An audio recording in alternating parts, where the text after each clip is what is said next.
亲爱的朋友你好，我是魏大伦，一名全职交易员。今天给大家分享一个不错的工具，不管是波头皮交易者、日内交易员、波段交易员还是头寸交易员，都可以使用这个工具，那就是固比均线工具。我相信你们中的许多人可能从未使用过这种策略，甚至可能从未听说过它。所以今天我将给大家介绍如何使用固比均线这个工具。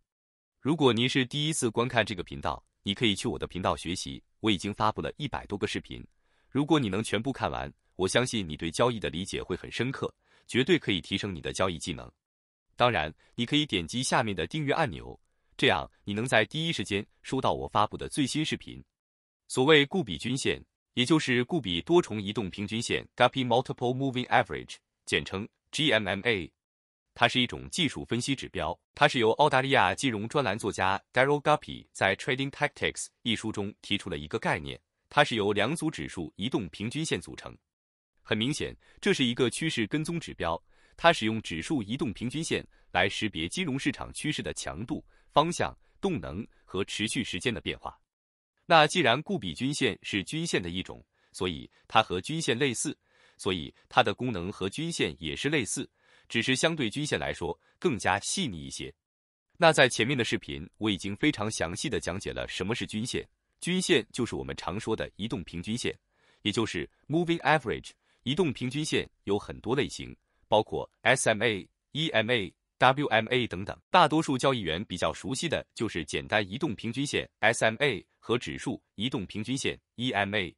如果 K 线在移动平均线上面，那么我们可以简单的认为此时的行情有可能处于上升趋势。如果 K 线在移动平均线下面，那么我们可以简单的认为此时的行情有可能处于下降趋势。这是对均线的基本理解。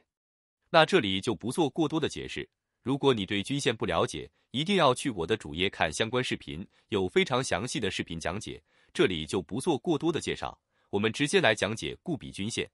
前面我们说了，固比均线其实是由两组指数移动平均线组成的。第一组移动平均线称之为短期组，短期组总共有6根 EMA 均线，这些均线的周期分别是3、5、8、10、12、15。那有些人也将这组均线称为交易均线，也就是短期交易者用的均线组，也就是图中红色箭头处所指的浅蓝色的那些均线。另外一组移动平均线称之为长期组，由较长期的移动平均线组合，这些均线的周期分别为30、35、40、45、50、60。那有些人也将这组均线称为投资均线，也就是投资者用的均线组，也就是图中绿色箭头处所指的红色的那些均线。所以这是固比均线默认用到的12条均线。那如何获取这根指标？很简单，我们打开 TradingView 官网，点击 Indicators， 然后输入 Guppy Multiple Moving Average， 然后选择箭头处的指标就可以。这个就是我们刚刚说的固比均线的指标。我们会看到图表当中多了2组均线组，图中蓝色的均线组就是我们说的短线均线组，图中红色的均线组就是我们说的长线均线组。这是默认的参数设置，红色箭头处方框内的12个数字就是相对应的参数。但今天我们不用这么多均线，我们使用短期组的6根均线，再加上1根中期均线，也就是 EMA 50。 EMA 50的作用就是帮助我们找到方向，仅此而已。那如何修改参数也很简单，我们点击指标旁边的红色箭头处的设置按钮，我们先看 Inputs 这里的参数，我们可以看到有很多个 Trader EMA Length， 包括旁边有参数3、5、8、10、12、15。那么这些就是刚刚说的短期组的参数， Trader 就是交易者的意思。同时我们可以看到下面还有 Investor EMA Length， 包括旁边有参数30、35、40、45、50、60。那么这些就是刚刚说的长期组的参数， Investor 就是投资者的意思。那我们可以看到 Investor EMA 5 Length 的参数是50，所以我们需要保留这个参数，去掉其他5个参数。我们点击 Style 选型，保持前6个短期组的均线设置，然后将长期组的均线只保留50这个，同时将这根均线的线条变粗，然后把其他长线组的都取消勾选，然后我们将短期均线当中周期15的这根均线的颜色改为紫色，因为稍后我们需要用到这根，所以单独修改颜色做区分。同时，我们将系统默认的4个信号的选项的勾选去掉，这是这个指标提示你买卖的信号。作为新手交易员，我不希望你被默认的买卖信号干扰，因为每个人的系统不一样。那有了指标，我们要做什么呢？通过固比均线，我们可以进行回调交易、突破交易、反转交易。那这个视频我们主要讲如何通过固比均线来进行突破交易，主要3个步骤。第一个就是确定趋势，第2个就是进场规则，第3个就是退出策略。所以我们就是用固比均线来解决这3个问题，我们一个一个来看。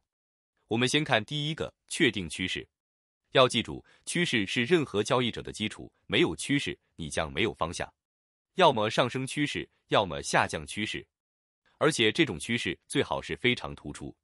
当然，有些朋友的交易系统可能是做震荡行情，而不是趋势行情，那么固比均线可能就不大适合你，因为均线本来就不是震荡行情使用的工具。我们尽量去参与趋势的行情，顺势而为，赚最容易赚的钱。这个过程你也可以使用其他任何交易工具，但是你必须确保这个工具能够非常明确地告诉你趋势，无论是上升趋势还是下降趋势。那如何判断趋势？其实也很简单，当短期均线组在中期均线的上面，并且每根均线都是呈现多头排列趋势，那么此时行情我们可以判断大概率为上涨行情。当短期均线组在中期均线的下面，并且每根均线都是呈现空头排列趋势，那么此时行情我们可以判断大概率为下降行情。当然，这里说的是大概率，而不是绝对。当我们确定了趋势之后，我们就要进行第2个步骤的操作，也就是进场规则。可以这么说，很多交易员对突破交易是又爱又恨。爱的是突破交易一旦抓住了，可能就可以获得一个非常不错的利润。但问题是，经常会碰到很多的假突破，老被打止损，导致突破失败，而经常失败会导致交易员内心的崩溃，继续造成账户的进一步亏损。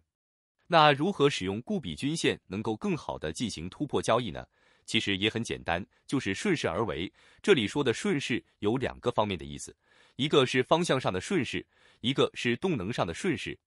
所谓方向上的顺势，就是指做突破的方向和趋势的方向是一致的，这样能不影响盈亏比的情况下，增加突破的胜率，这个很重要。很多人会过于追求胜率，而忽略盈亏比，这是得不偿失的事情。作为交易员，一定要兼顾2者的平衡，不能顾此失彼。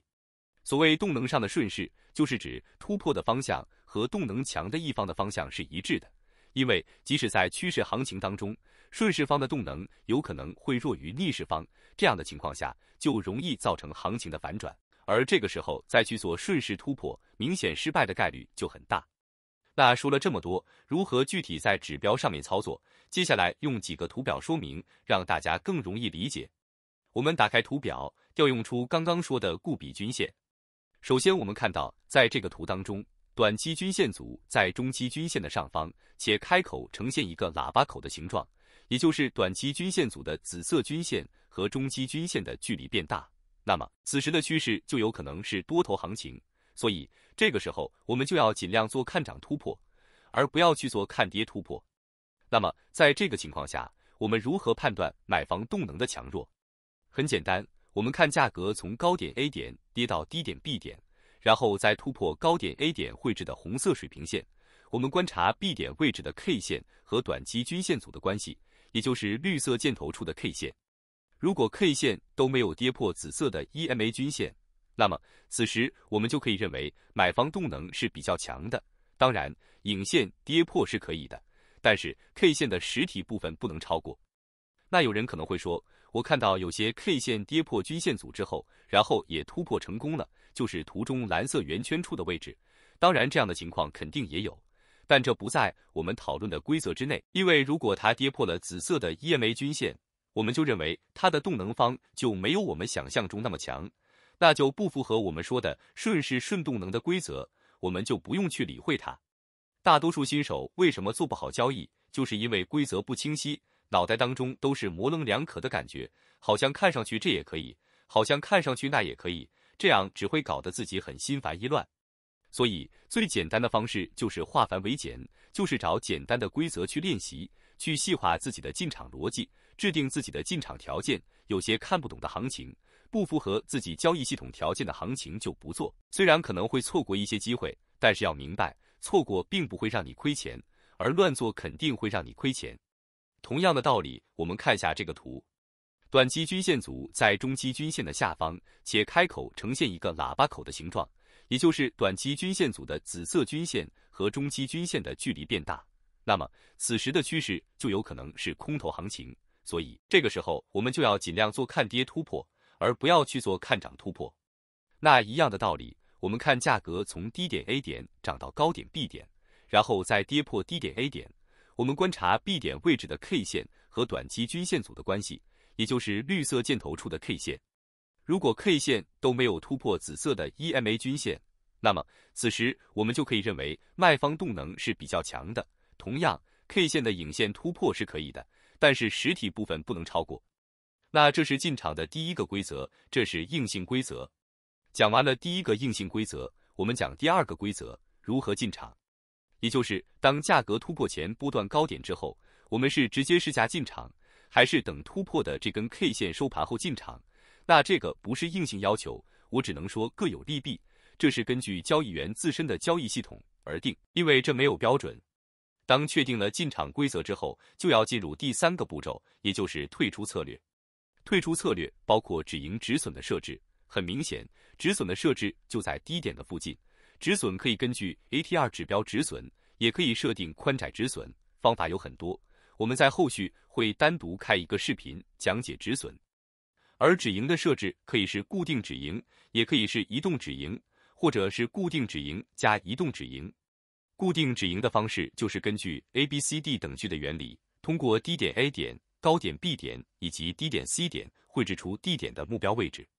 如果此时用市价进场的方式进场，那突破 B 点我们就直接进场。此时盈亏比的计算就非常简单，就是等于止盈价格减去进场价格，再除以进场价格减去止损价格。那如果等这根突破 K 线收盘之后再进场，此时有两种情况。第一个情况就是 K 线的收盘价在 B 点下方，第二个情况就是 K 线的收盘价在 B 点上方。很明显，如果收盘价在 B 点下方，大概率是不会进场的，因为此时行情有可能突破无力，那只能等它下一次的突破。如果收盘价只要在 B 点上方，很明显我们的进场价格变高了，那此时的盈亏比肯定变低了，因为止盈价格和止损价格没有变。也就是说，等收盘之后再进场，胜率可能会提高，但是相对应的盈亏比就变小了。那这时候你就需要根据你自己的交易系统去评估你要不要参与这样的行情。那在这类突破交易当中，我个人认为，如果盈亏比小于2，就不建议参与了，因为没有什么优势。之所以这里提到可以用移动止盈，就是因为此时的突破是顺势而且顺动能，那么我们也可以利用移动止盈让利润变大。